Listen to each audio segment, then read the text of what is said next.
We're here with the inspirational NZ spoken word poet and speaker at this year's TEDx Auckland conference, Grace Taylor. Welcome to NZ Girl HQ, Grace. Grace not only writes, creates and performs her own award-winning poetry, she also teaches and is the co-founder of the South Auckland Poets Collective and the Rising Voices Youth Poetry Movement. So we're excited to have you in today to discover a bit more about the unique craft that is spoken word poetry. So to kick off, I think it would be really cool if you can just talk us through what is spoken word poetry. Cool. So spoken word poetry is not a new thing, to be quite honest. People think it's this brand new wave of amazing literature, but it heralds way back to the Greeks, to Pacific orators, to English, traditions of oral storytelling and that. But what spoken poetry is now is it's been evolved into what it is now. It's pretty much poetry that is written with the intention to be performed or shared aloud. Sure. Other than just the poet keeping to himself and keeping to a page. And it's really heavily driven at the moment by young people. Yeah. So you've obviously chosen spoken word poetry as your form of wordcraft. Why? What drew you to it? Well, it was unintentional. I didn't really think, I'm going to get into that. I loved writing poetry.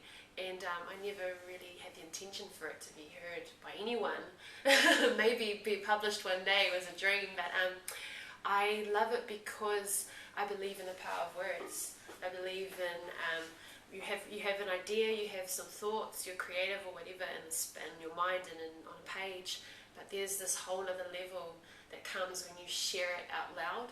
It becomes more realistic, it has its own kind of manifestation of a reality, and that is what I love about it. And I love the impact they can have on you, can have an impact on those listening as well, and it can open up a dialogue, which is really exciting for me, on hard topics sometimes. Yeah. Can you explain to me a bit more about that impact and how you've seen that firsthand? Oh man, for me personally, it's having stuff that I have inside me, or experience that I've had, and being able to put it in a creative format like spoken poetry, then sharing my story, and then having people in the audience hearing it and putting up their hand and saying, yes, I have that same experience, and you just said something that I've been wanting and being desperate to find a way to say for such a long time. And so you are telling your own story, but you're essentially telling the stories of other people as well, and that's a really powerful and special thing, a privilege. Yeah. What are your main stories? So I am a first generation New Zealand born woman of mixed heritage. So my mum is from Samoa and my dad is from England. So a lot of my poetry is about my identity. So being half caste, being Afagasi. And I didn't even know that what I wrote about and what I performed was that political until last year. I started getting quite a lot of feedback from my own people about me using that term, and so that is a huge, I can get kind of cheeky with it as well and enjoy that, but more than anything it opens up a dialogue, because for some generations of my people it's something you don't really talk about, or it's kind of looked down upon, but then again there are people that just completely celebrate it and embrace it, which is cool. Social commentary on things going on in my community. I was born and raised in South Auckland, and me too. Yay! And so stuff that I see going on that I have thoughts on and want to talk about. So yeah. Yeah. And you kind of pulled or touched on a little bit there about a political response. What kind of changes are you evoking, or what sort of impact are you seeing your poetry having? I think just people that are like me, that are of mixed heritage, just being able to go, yeah, actually sometimes it is really hard, or sometimes I feel like I'm not accepted by this family or that family, or I feel like I don't belong in places, and just being able to actually talk about that. Yeah, because I can't even count the amount of times people have gone, actually I've never had the chance to talk about that stuff, because it can be quite hard, and it's not just Pacific people as well that have heard that poetry, they've connected. I've performed some of my stuff in England, and there was an old Englishman in the crowd, and he came up to me, he was like, I understand what you're talking about, because everyone has that feeling, I think, of feeling like they don't belong in a certain place and they belong somewhere else. So I think it speaks not just at a cultural level, but at gender or geographic placement or And where does your inspiration then come to share that with others and to teach spoken word poetry? I just see the impact that it can have on someone going through, especially with young people, going through the process of having something they want to say, writing it, editing it, sharing it out loud, then getting feedback and challenged and encouraged, and then re-editing, and they're literally finding their voice or how they actually want to express a story. Because especially with young people, what I'm really passionate about is young people being able to tell their own stories and not have them told for them. Sure. Which I think happens too often. It's them taking ownership for their voice, for their story. And is that the sort of process, is a poem ever finished, or is it constantly evolving? That's the thing with spoken word poetry. I believe that your poem is always evolving. So, for example, there's a poem that I have that I wrote 5 years ago. Every time I perform it, it changes in its performance and its voice and how it's heard, and it's totally due on who the audience is, how I'm feeling. It always evolves. I don't own my poems; they own me. That's the truth. Might sound weird, but that's my own belief. That my poems own me.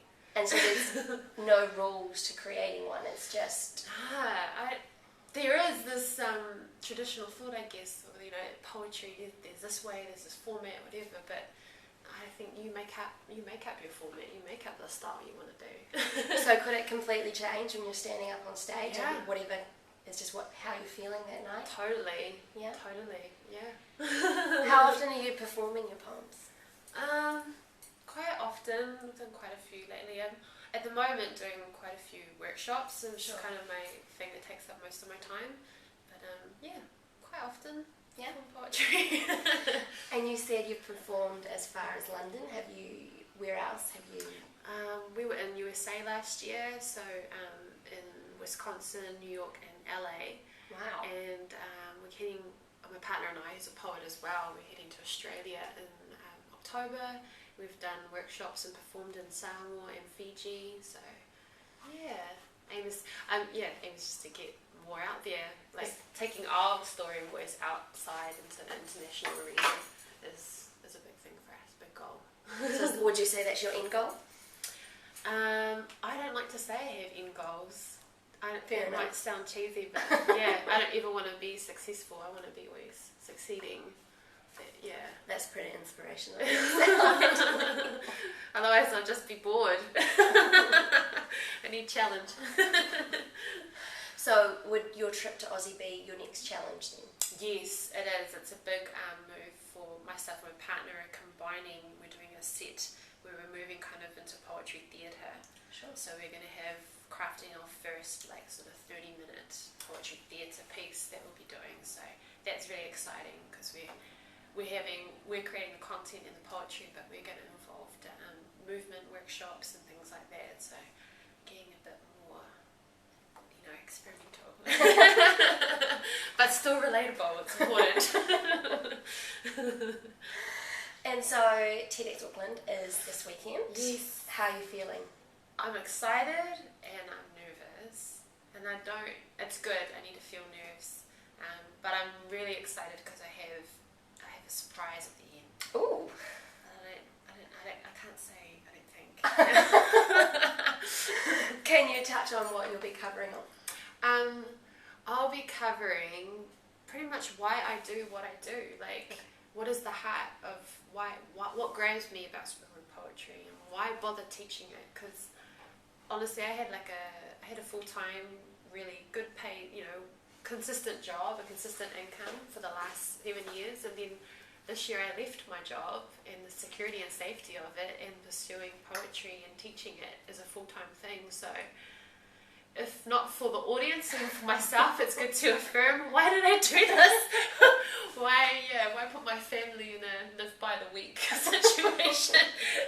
But I think that's, when I listen to TED Talks, that's what I grab onto, is the heart of things. You know, I could easily get out there and go, oh, these are the cool projects I've done and the milestones I've achieved and all the young people that I've mentored, but, you know, who cares? Like, what does it matter? So that's what my talk is, I guess. What does it matter? What does it matter? And so, who would be, in the past, your favourite person who has talked at TED Talks? Oh, has to be Sir Keith Robinson, who did I haven't seen that one. Yeah, creativity in schools. How schools are killing creativity. Oh. And he is amazing. I totally have a brain crush on Sir Keith Robinson. He's an old Englishman. Well, not old, but yeah. If he started, let's just say, as a mother, if he started a school somewhere, I would uproot my family and go to that country and put my child in that school, because he is just amazing. I'll make sure I put the You have to link watch below. it. Yes, please. Incredible. I think he's like the most viewed TED Talk. Oh wow. Yeah, I think so. Well, thank you so much for coming in, Grace. It has been amazing having this little slice of spoken word poetry and what it means to you and what it should mean to all of us. Cool. And good luck for your talk on Thank Saturday. you. We'll be there. Yay! Yeah, awesome. Thank you.